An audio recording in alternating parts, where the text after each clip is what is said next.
2004년도에 상영되었던 태극기 휘날리며라고 하는 영화를 보신 분들이 있습니까? 6.25를 배경으로 형제 애를 그린 그런 영화지요.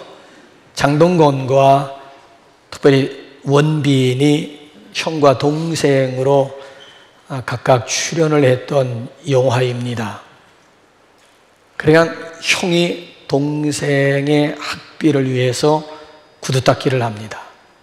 근데 동생이 군대에 끌려갔다라고 하는 소식을 듣고 동생을 구하려고 군에 들어갔다가 우여곡절 끝에 북한군의 지휘관이 되었습니다.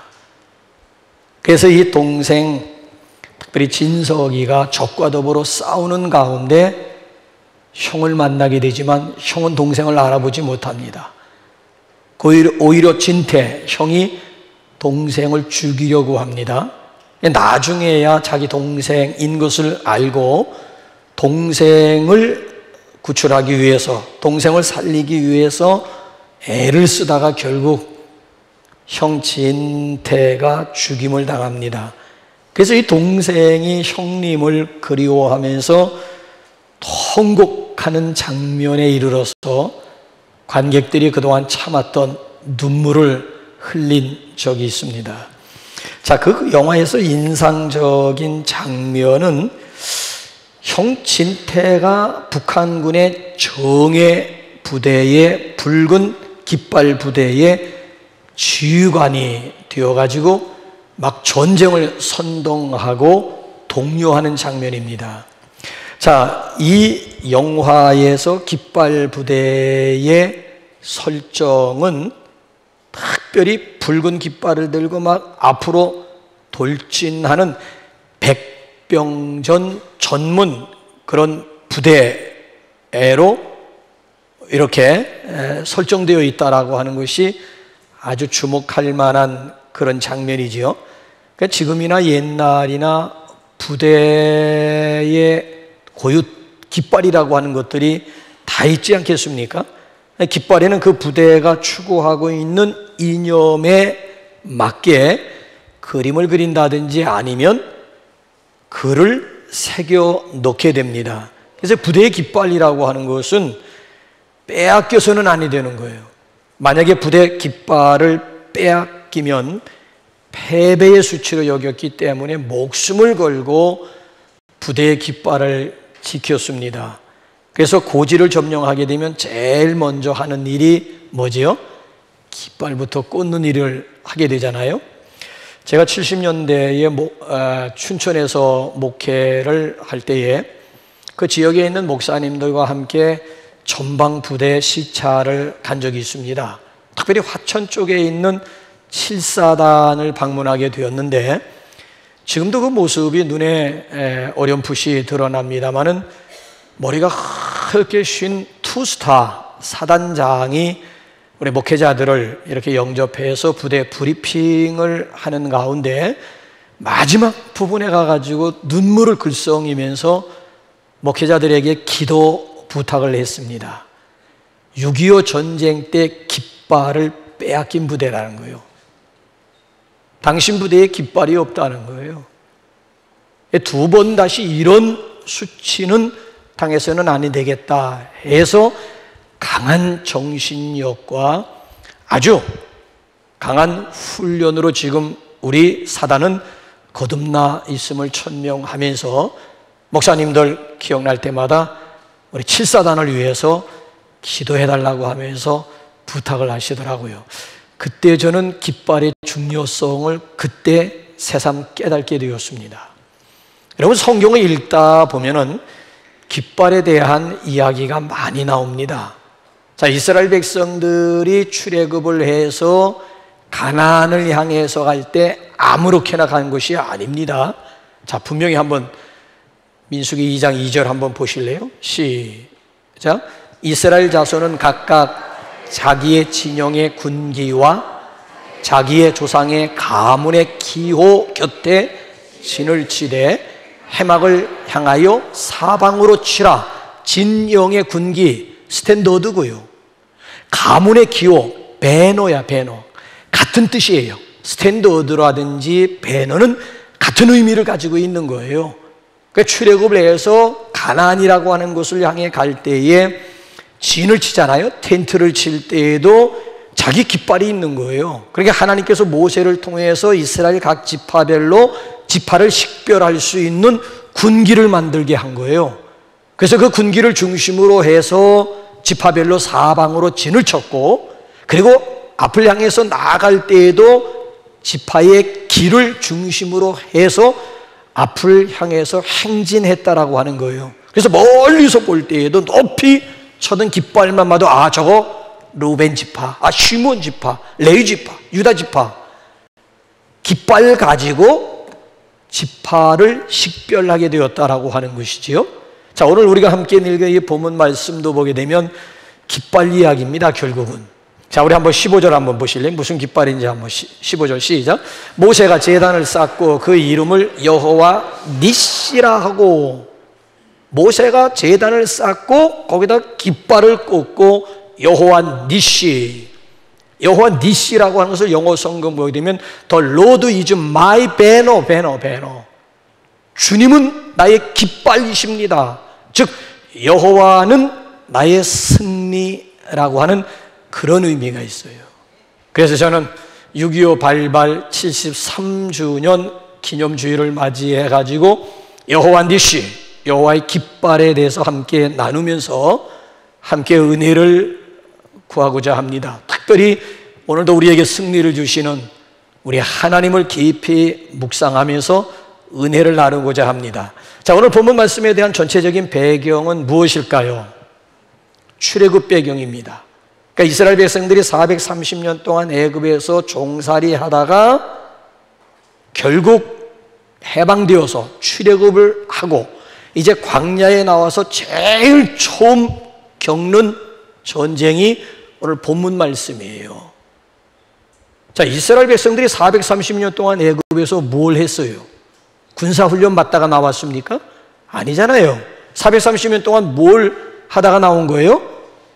노예살이, 종살이, 노역하다가 나온 거예요. 노역하다가. 오합지졸이야. 한마디로 말씀드리면 훈련되지 않은 완전 오합지졸들이에요. 그에 비해서 이 아말렉은 광야 정예부대예요. 아주 훈련받은, 강도 높게 훈련받은 정예부대라고요. 정예부대. 그러니까 이건 애시당초부터 게임이 안 되는 거야. 게임이 안 되는 싸움이에요. 이건 다윗과 골리앗의 싸움이에요. 그냥 계란 가지고 그냥 청바위 깨트려 보겠다라고 하는 것과 다를 바가 없는 거예요. 근데 여러분, 본문에 나와 있는 이 사건은 단순히 이스라엘과 아말렉의 전쟁 얘기가 아니라 이건 대표성을 가지고 있는 전쟁이에요. 왜? 처음으로 겪는 전쟁이거든요. 그래서 이거는 모델링의 의미가 있는 거예요. 모범의 의미가 있는 거예요. 그러니까 이렇게만 하면 이제 앞으로 계속 전쟁 치러야 된다고. 가나안에 들어가서도 7 부족들 쫓아내기 위해서는 계속, 그래서 이스라엘의 역사는 곧 전쟁의 역사라고 해도 지나친 표현은 아니에요.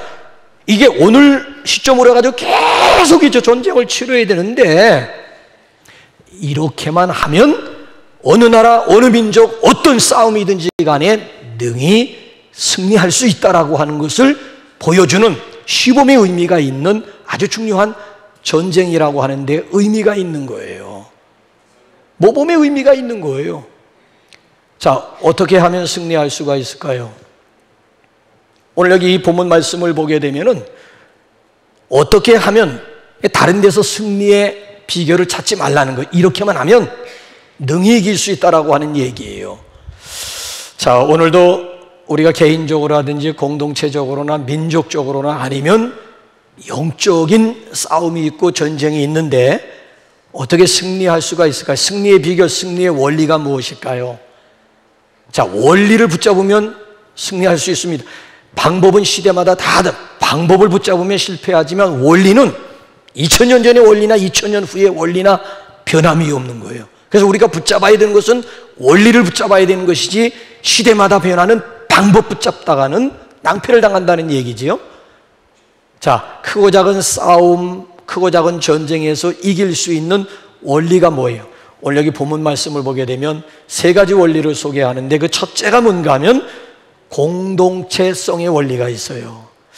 여러분들은 본문 말씀을 함께 이렇게 쭉 합독을 하면서 여기 승리의 1등 공신이 누구라고 생각하십니까? 이 아말렉과의 전쟁에서 여호와 니시의 깃발을 꼽기까지 1등 공신을 찾으라고 한다면 여러분들은 누구를 추천하시겠습니까? 모세입니까? 여호수아입니까? 아니, 여호수아가 아무리 유능한 장군이라고 하지만 부하들 없는 장군, 무슨 의미가 있을까요? 한번 9절 한번 보세요. 9절 한번 보세요. 9절 시작. 우리를 위하여 사람들을 택하여 나가서 싸우라. 모세가 여호수아 장군을 향해서 우리를 위하여 사람들을 택하여 나가서 싸우라. 사람들 이름이 있어요. 무명의 용사들이에요. 그러니까 부하들 없는 여호수아 장군 의미가 없는 거예요. 사실은 저기 지금 무명의 용사들이 있잖아요. 사람들. 더군다나 아무리 모세가 뛰어난 지도자라고 할지라도 아론과 또 훌이 없는 지도자 모세는 또 무슨 의미가 있을까요? 아무리 모세가 유능한 지도자라고 하지만은 하루 종일 손들고 있을 수 있어요? 결국은 내려올 수밖에 없다고요. 내려오면 어떻게 되는 거예요? 결국 이스라엘이 패하는 거예요. 그러니까 양쪽에 비하인드맨, 아론과 훌이라고 하는 무명의 용사들이 아니라 비하인드맨이 있었기 때문에 모세가 모세 될 수가 있었다는 거예요. 그러니까 이 아말렉과의 전쟁에서 승리의 비결은 어느 한두 사람 잘나고 똑똑해서 특출해가지고 이긴 싸움이 아니라 여러 사람들이 이렇게 함대에 어우러져 뭉친 결과였다라고 하는 거예요. 공동작품이었다라고 하는 이야기입니다. 이래서 뭉치면 살고 흩어지면 어디서 많이 듣던 슬로건이죠. 어렸을 때부터 반공방처 외치면서 쥐가 따갑게 들었던, 입이 터져라 막 부르짖었던, 뭉치면 살고 흩어지면 죽는. 전도서 4장 말씀에도 보게 되면 한 사람이면 패하겠거니와 두 사람이면 능히 당하나니 삼겹줄은 쉽게 끊어지지 아니하느니라고 그랬습니다. 공동체의 시작, 공동체의 기본이 두세 사람으로 공동체가 시작이 되는 거예요. 공동체 가운데 승리를 예수님이 어떻게 말씀하셨는가 하면은 두세 사람이 모인 곳에는 나도 그들 중에 있느니라고 그랬어요. 주님이 함께 하시면 승리할 수 있습니다. 두세 사람 공동체 가운데 우리 주님께서 승리를 약속해 주신 거예요. 그러니까 교회가 궁극적으로 승리할 수밖에 없는 이유가 있는 거예요. 왜? 우리가 믿는 하나님 엘로힘 하나님이죠. 엘로힘. 복수야 복수. 성부, 성자, 성령 공동체 하나님이라고. 공동체 하나님. 공동체 하나님이 공동체 가운데 함께 하시는 거예요. 더군다나 교회 에클레시아 복수야 복수. 그리스도를 주로 고백한 사람들의 모임, 이게 공동체, 이게 교회야. 에클레시아. 구약에서는 카할, 회중이라고 얘기하지만 그 카할이 신약에 와서 에클레시아라고 할 때에는 공동체, 복수라니까. 복수. 그리스도를 주로 고백한 사람, 우리야. 우리 모임 자체가, 사람 자체가 교회를 이루고 있는 거예요. 그래서 공동체 가운데 함께 하시는 우리 하나님이 계시고 주님이 계시기 때문에 궁극적으로 교회는 승리할 수밖에 없는 거예요. 그래서 히브리서 기자가 오늘 저와 여러분 교회를 향해서 뭐라고 강력하게 도전하고 있지요? 히브리서 10장 25절 다시 또 한번 보실래요? 시작. 모이기를 패하는 어떤 사람들의 습관과 같이 하지 말고 오직 권하여 그날이 가까움을 볼수록 더욱 그리하자. 오직 권하여 더욱 그리하자. 뭘 더욱 그리하자는 얘기예요? 모이기를 패하는 사람들의 습관 따르지 말고 예수님이 재림하실 날이 가까움을 느끼고 볼수록 오직 서로 권해가지고 더욱 모이기를 힘써. 공동체를 강조하고 있는 거예요. 더욱 모이기를 힘쓰라고 하는 거예요. 마귀도요, 자기 때가 얼마 남지 않았다라고 하는 거 알아요. 마귀가 활동할 수 있는 것은 정해진 예수님이 재림하시기 전까지 마귀가 활동하는 것이지, 예수님 재림하시면 마귀도 자기 때가 지금 활동할 수 있는 때가 얼마 남지 않은 것을 알기 때문에 양면 작정을 구사하잖아요. 막 우는 사자처럼 막 달려들기도 하고, 광명한 천사로 자기를 가장해서 달콤하게 유혹해서 넘어뜨리기도 하고, 이걸 그대로 흉내내는 족속들이 따로 있어요. 그 이단이에요, 이단. 우리는 세상을 추수밭으로 생각하는데 이단들은 추수밭이 교회야, 기성교회야. 그래서 기성교회로 스며들어가 가지고 분열을 야기시키는 거예요. 부정적인 생각을 가지고 있는 사람들과 더불어 마음을 규합해 가지고 결국 으쌰으쌰 해가지고 교회를 분열시키고, 그래서 결국 공중분해해서 접수하겠다라고 하는 것이 이단들이 가지고 있는 주요 핵심 전략이에요, 전략. 이걸 또 흉내내는 족속이 또 하나 있죠. 저 위에 남남 갈등을 야기시킵니다. 그래서 결국 우리끼리 분열시키게 만드는. 오늘 보세요. 태극기파는 뭐고 촛불파는 뭐요? 우리끼리 싸우는 게 지금 태극기파하고 촛불파하고 머리 터져라 하고 그냥. 중간에서 박수 칠 놈은 따로 있거든. 오부지리 할 놈은 따로 있잖아요. 우리가 굳이 우리 남남끼리 서로 물고 뜯고 싸워 결국 적을 이롭게 하는 이적 행위를 할 이유가 어디에 있겠느냐라고 하는 얘기예요. 이거 정말 우리가 깊이 생각을 해야 되는 거예요. 국론이 분열되면 방법이 없는 거예요.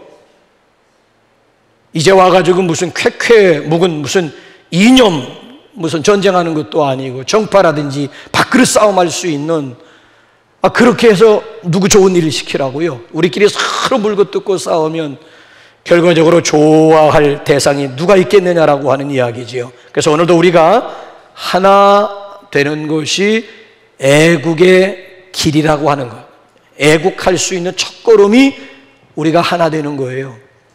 그래서 마귀의 공격으로부터도 승리할 수 있는 비결은 어디에 있는가 하면 공동체에 있어요. 교회는 승리하리, 교회는 승리하리, 교회는 승리하리, 그날에 확실히 믿노라 마음속 깊이, 교회는 승리하리 그날에. 몰라요? 흑인 합창단들이 우리나라에 와서 우리는 승리하리 하면서 아주 신나게 불렀던 찬양인데, 교회가 궁극적으로 승리할 줄로 믿습니다. 공동체성이 중요한 것이고요. 그 다음에 두 번째 원리는 기도의 원리를 가르쳐줘요. 자, 우리 노골적으로 11절 보면 아주 너무 노골적이잖아요. 한번 보십시오. 시작. 모세가 손을 들면 이스라엘이 이기고, 손을 내리면 너무 분명한 거야. 승리의 비결이 너무 분명한 거야. 모세가 손 들면 이스라엘이 그냥 이기는 거고, 모세 손 내리면 아말렉이 이기는 거예요. 승리의 비결은 손을 드는 데 있다는 거예요. 그럼 손을 든다라고 하는 의미가 뭐냐? 지난주 시간에는 다윗이 손을 들고 하나님 앞에, 찬양할 때에도 하나의 경배의 표현으로 하나님 앞에 손 들면서 하나님을 높여드리고 하나님을 찬양할 수도 있어요. 여기서는 또 다른 의미로 우리에게 말씀해 주고 있어요. 시편 28편 2절 한번, 손을 든다는 게 무슨 의미인지 한번 시작. 내가 주의 지성소를 향하여 나의 손을 들고 주께 부르짖을 때에 나의 간구하는 소리를 들으소서. 손 들고, 그 다음 부르짖음, 간구할 때 손을 들고. 시편 141편 또 2절 한번 보세요. 시작.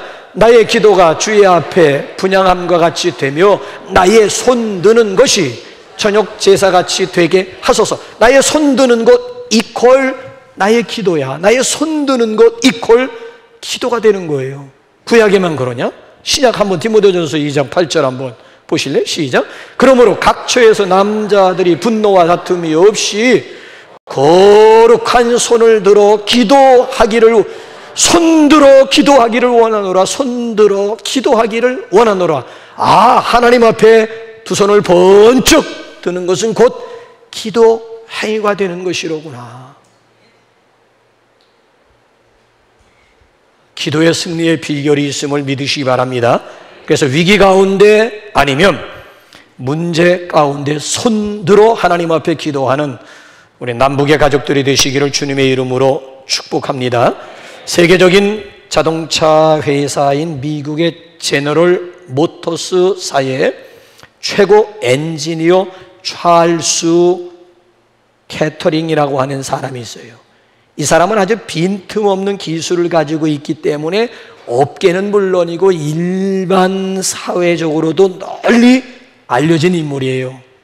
어느 모임에 참석했더니만 사회자가 이 캐터링 씨의 손을 번쩍 들면서, 신화의 손을 번쩍 높이 쳐들면서 공개적으로 질문을 했습니다. 캐터링 씨, 이 손으로 해온 일들 가운데 가장 중요한 일이 무엇입니까? 라고 손을 번쩍 치켜도, 이 손 가지고 지금까지 해온 일 중에 가장 중요한 일이 무엇입니까? 라고 물었어요. 물론 사회자도 그렇고 거기에 참석해 있는 모든 사람들이 자동차의 탄생이라고 대답할 줄 알았습니다. 근데 전혀 뜻밖의 캐터링 씨가 뭐라고 얘기를 했는가 하면, 이 손으로 한 일 중에 가장 중요한 일, 가장 위대한 일이 있다면 두 손 들고 하나님 앞에 기도하는 일이었습니다. 성공하는 사람들에게는 그들만의 성공의 비결이 따로 있더라고 하는 거예요. 그래서 여러분, 살아가면서 위기 가운데 아니면 정말 중요한 우리 문제를 앞에 놓고 하나님 앞에 두 손 들 줄 아는 우리 신앙 있는 사람들이 되시기를 주님의 이름으로 축복합니다. 혹시 여러분들은 낙동강 전투에 대해서 들어보셨습니까? 오늘 6.25 기념주일이잖아요. 낙동강을 건너기 위해서 공산군들이 몰려왔습니다. 요 낙동강만 건너기만 하면 부산을 집어삼키는 것은 시간 문제라고요. 아니, 그때가 장마철이야. 폭격기가 뜰 수가 없어요. 그래서 이 공산군들이 그대로 밀고 이제 대구와 부산만 남아있는 거야. 특별히 낙동강 건너기면 최후의 방어선이거든요. 최후.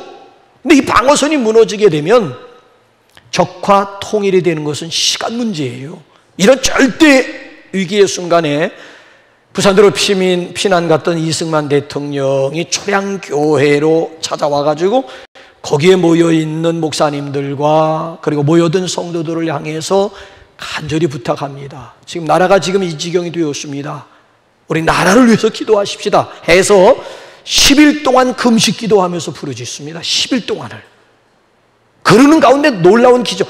아니, 지금 한참 장마철임에도 불구하고, 폭격기가 뜰 수 없을 정도로 장마철임에도 불구하고, 아니, 대구 상공에 언제 비가 내렸더나 싶을 정도로 맑은 하늘이 전개되면서 유엔 폭격기들이 다시 떠가지고 그대로 낙동강을 건너오는 북한 군들에게 큰 타격을 주었어요. 이렇게 방어선을 지키고 있는 터에 인천 상륙 작전이 극적으로 이루어지게 됨으로 인해 가지고 완전히 전세가 뒤바뀌게 되었다라고 하는 거예요. 이게 바로 기도의 위력, 기도의 힘, 기도의 한 수였다라고 하는 거예요. 6.25 전쟁 얘기가 나왔으니 한마디만 더 할래요. 아직까지도 미스터리로 남아있는 역사적인 사건이 하나가 있어요. 그게 뭔 줄 아십니까? 자, 대한민국이 적화되는 정말 아찔한 순간 아니에요? 대구와 부산만 남았, 나머지 지역 다 공산군이 점령한 상태예요. 자, 이런 절대 위기 가운데 뉴욕에서 유엔 안전보장 이사회가 열렸어요. 그런데 소련의 대표 말리크가 결정적인 회의에 불참을 한 거야. 아주 중요한 결정을 할 때 도대체 이 말리크라고 하는 대표가 어디서 뭘 했을까요? 만약에 상임이사국 중에 누구 한 사람이라도 반대하게 되면 유엔 파송은 물거품이 됩니다. 백지수표화가 되는 거예요. 아니, 결정적으로 반대표를 던져야 되는 이 소련의 대표 말리크라고 하는 사람이 회의 시간에 불참을 한 거야. 그래서 결국 만장일치로 합의가 되고 통일이 된 거예요. 오늘에 와가지고 썰이 난무해요. 도대체 이 중요한 결정을 내려야 될 시간에 말리크가 어디서 뭘 했을까? 썰이야, 썰. 전날 술을 너무 많이 마셨기 때문에 그 다음날 지각을 했다는 썰. 뉴욕이라고 하는 도시 가보시면 알겠습니다. 굉장히 교통이 복잡합니다. 그래서 러시아워 시간이 걸려가지고 결국 지각했다는 썰. 또 하나는 자동차를 몰고 오다가 고장나는 바람에 자동차를 고쳐서 오느라고 늦었다는 썰. 여러분들은 어떻게 생각하십니까? 이게 우연이라고, 재수가 좋은 날이라고, 아니 말리크의 실수라고 여러분 그렇게 생각하십니까? 저는 그렇게 생각하지 않습니다. 여기에도 하나님의 깊은 섭리가 있었다는 거예요. 기도하는, 금식하면서 부르짖는 하나님의 백성들의 목소리가 하나님의 마음을 움직여가지고 결국 우리가 알 수 없는 방법, 우리가 이해할 수 없는 하나님의 방법으로 이 민족을 지켜주시고 이 민족을 구해주셨다고 믿습니다. 우리가 해야 할 일은 뭔가 하면 위기 앞에 문제를 놓고 아니면 중요한 결정을 내려야 할 그 순간 하나님 앞에 두 손 들고 항복하는 마음 가지고 두 손 들고 기도하게 되면 하나님의 시간에 하나님의 방법으로 가장 최선의 길로 인도하여 주시는 분인 줄로 믿습니다. 그래서 오늘도 우리가 하나님의 보좌를 움직이고 하나님의 마음을 움직이는 유일한 길이 있다면 그것이 바로 두 손 드는 거예요. 두 손. 그래서 기도하며 승리하고 두 손 들어 승리를 경험할 수 있기를 주님의 이름으로 축원합니다. 자, 마지막 세 번째 원리가 뭔가 하면 역사성의 원리예요. 자, 14절 한번 읽어볼까요? 이해가 되십니까? 시작. 여호와께서 모세에게 이르시되 이것을 책에 기록하여 기념하게 하고 여호수아의 귀에 외워 들리라. 내가 아말렉을 없이 하여 천하에서 기억도 못하게 이걸 책에 기록하여 후대에 남기라고 하는 거예요. 이게 뭐예요? 오늘 전쟁 스토리, 전쟁 사건, 전쟁 역사 이거 분명히 책에 기록해서 대대로 기념하게 하라고, 기억하게 하라고 하는 이야기예요. 왜 전쟁 스토리를 책에 기록해가지고 후대에 전하라고 했을까요? 왜? 후손들이 역사에 대해서 무지해서는 안 된다는 거예요. 역사를 망각해서도 안 된다는 거예요. 심지어 역사를 왜곡해서도 안 된다는 거예요. 그래서 아예 그냥 이 자리에서 사건 끝난 이 자리에서 명명백백하게 기록해가지고 후대에 전하라고 하는 얘기예요. 후대가 역사 없는 그런 후손이 된다든지 아니면 선조들의 역사를 망각한다든지 아니면 오늘에 와가지고 오늘의 시점 가지고 과거를 조명하면서 잣대를 지금의 잣대 가지고 벌써 몇십 년, 몇백 년 전의 사건을 오늘의 잣대를 가지고 과거를 평가하게 들겠다고요. 그런 왜곡 막기 위해 가지고 이것을 책에 기록하여 기억하게 하라고 하는 거예요. 그래서 역사를 기록하는 목적은 크게 두 가지 아니겠습니까?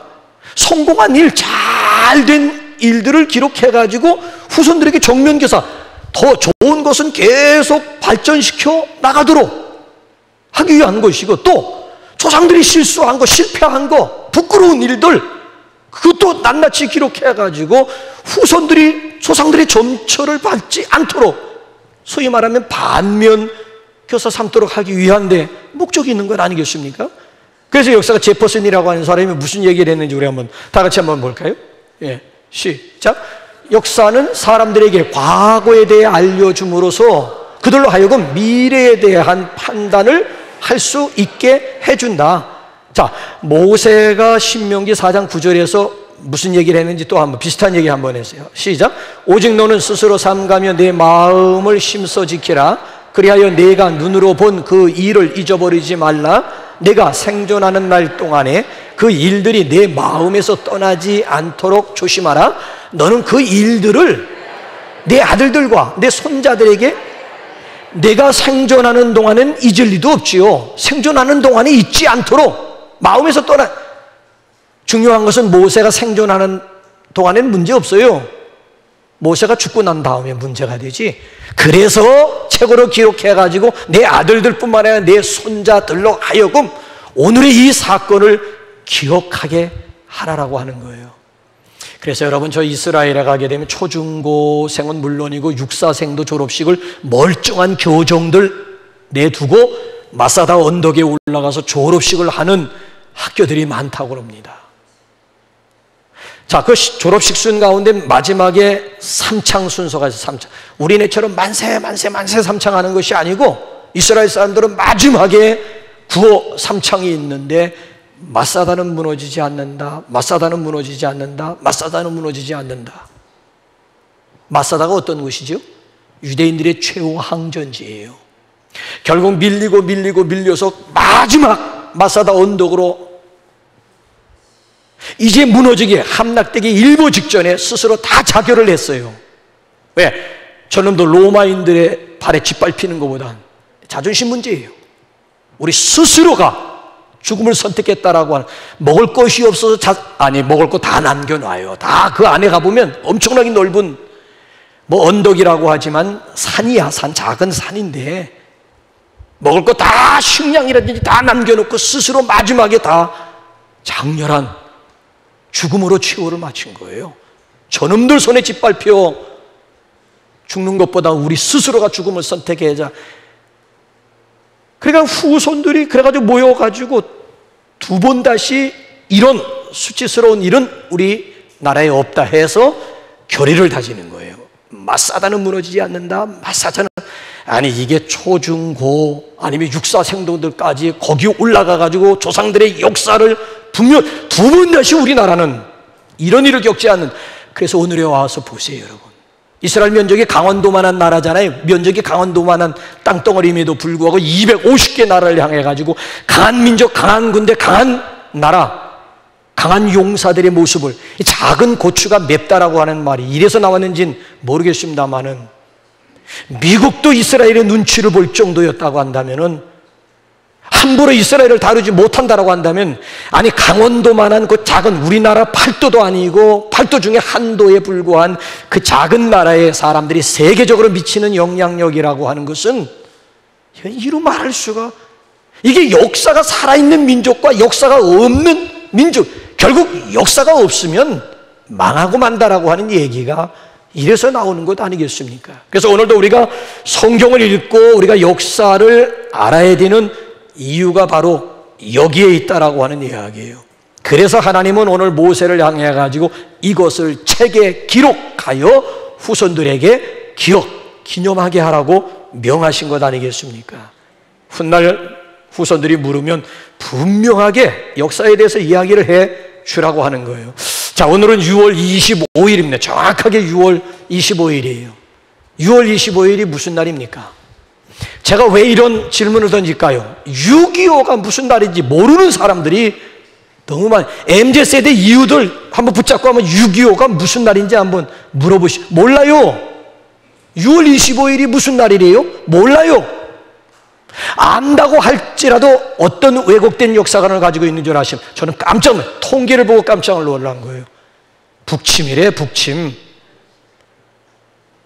저놈들이 소련제 탱크를 앞세우고 6월 25일 일요일 새벽에 기습 공격해서 내려와가지고 속수무책으로 밀려가지고 대구와 부산까지 밀고만 이 분명한 역사적인 사건을, 남침이 아니고 북침이래. 우리가 쳐들러 올라갔다는 거야. 북침으로 알고 이걸 역사적인 왜곡이라고 해. 왜곡도 이런 왜곡이 어디 있어요?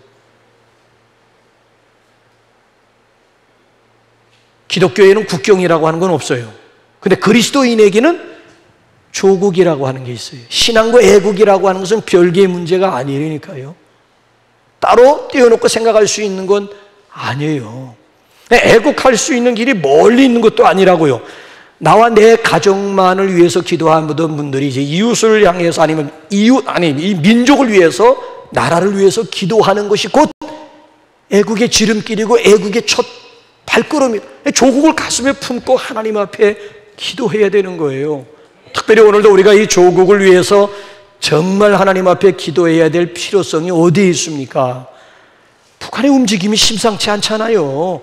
지금 북한이 지금 핵을 몇 개나 지금 몇 개나 지금 보유하고 170 몇 개 만드는 게 목적이래요. 지금 몇 개를 가지고 있는데 앞으로 170 몇 개를 만드는 것이, 핵폭탄 170 몇 개를 만드는 것이 목표라는 거야. 저 정신병자 하나 미친 척 하게 되면 불바다 되는 거예요. 역사적으로 보세요. 가끔씩 정신병자들이 나와가지고 미친 척 함으로 인해 가지고 온 세계가 막 소용돌이 속에서 얼마나 많은 고통을 당해왔습니까?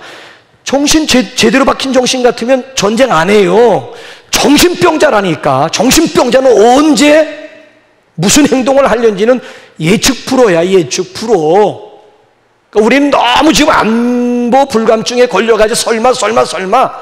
아니, 정신병자를 놓고 무슨 설마가 필요한 거예요. 정신 온전한 사람의 설마가 필요한 것이, 정신병자들이 무슨 설마가 있어요. 어느 한순간 미친 척하면 모르는 얘기예요. 그래서 우리가 기도해야 된다라고 하는 얘기고요. 이것도 하나 우리가 분명히 기억하면서 기도해야 되는데, 만에 하나 전쟁이 발발하게 되면 저들의 표적 제1호가 누구일 것 같아요? 대통령? 아니면 장관들? 아니에요. 기독교인들이에요. 왜 그럴까요? 공산주의는 무신론이에요. 우리는 뭐예요? 유신론, 유일신론이야. 우리는 유일. 아니, 무신론하고 유신론이 이게 여러분 조화가 된다고 생각하십니까? 공산주의를 유지하기 위해서는 무신론이 있어야 되는 거예요. 그러면 기독교인들이 숙청 대상 제1호가 되는 거예요. 그래서 우리가 목숨 걸고 기도해야 된다라고 하는 이유가 이래서 나오는 거예요. 여러분, 만약에 밀고 내려와서 터졌다 하게 되면은 우리 가운데 두 종류의 사람으로 나뉠 수밖에 없어요. 고무신 받고 신고 배교 신자가 되든가, 아니면 순교 신앙 가지고 순교를 선택. 둘 중에 하나밖에 없는 거예요. 배교 신자가 될 것인가, 아니면 목숨 버려 신앙 지켜 순교자 반절에 설 것인가. 둘 중에 하나. 그러니까 이거 투비와 나투비, 사느냐 죽느냐. 그러니까 우리가 나라와 민족을 위해서 기도할 때는, 조국을 가슴에 품고 기도할 때는 그야말로 목숨 걸고 하나님 앞에 기도해야 되는 거예요. 아직까지도 여러분들 착각하시는, 정치적인 통일 생각하시는 분들이 있습니까? 일찍이 여러분 꿈 깨세요. 감상적인 통일 어림도 없습니다. 정치가들이 통일 문제만 이용만 안 했으면 좋을 것 같아. 지금까지 가장 예민한 문제, 통일 문제는 우리의 꿈에도 그리는 소원, 이 문제 가지고 정치가들이 얼마나 지금까지 악용을 하고 얼마나 울고 먹었습니까? 정치가들은 통일에 관심 없어요, 여러분. 정권 유지하는 거고 기득권 유지하는데 온혈연에 되어 있는 거지. 뭐 나라, 아니 북한 통일되면 솔직한 얘기가 통일 비용 기득권자들이 다 내야 되는데 누가 자기 주머니 털고 통일 비용을 대려고 합니까? 원치도 않아요. 통일 원치도 않아요. 그래야 정말 통일을 원하는 것은 우리 그리스도인들이죠. 왜 그럴까요? 남과 북이 하나 되어야 힘을 합쳐가지고 세계 선교의 마지막 주자 국가로 쓰임받으면서 우리 주주님 오실 길을 예비하기 때문에 기독교인들만 간절한 마음 가지고 남과 북이 하나 되기 위해서 구국기도 용사를 되어서 하나님 앞에 엎드려 기도하는 거라고요. 정치가들에 의해서 남과 북이 하나 되는 거 아니고요. 하나님의 손 안에 있어요. 남과 북이 하나 되는 것은 하나님의 장중 안에 있고 하나님의 손 안에 있는 거예요. 그래서 우리가 하나님 앞에 시간마다 기도하지 않을 수가 없는 거예요. 복음으로 하나 되고 통일될 수 있습니다. 기도로 38선 무너뜨릴 수가 있습니다. 동서독이 우리에게 역사적으로 보여준 또 한 번의 좋은 신뢰가 아닐 수가 없어요. 그래서 이제 우리 모두 아론과 훌이 되어가지고 모세와 함께 우리 손을 높이 들고 우리 기도하는 기도용사, 구국용사들이 되시기를 주님의 이름으로 축원합니다. 우리 이 시간 찬양하십시다.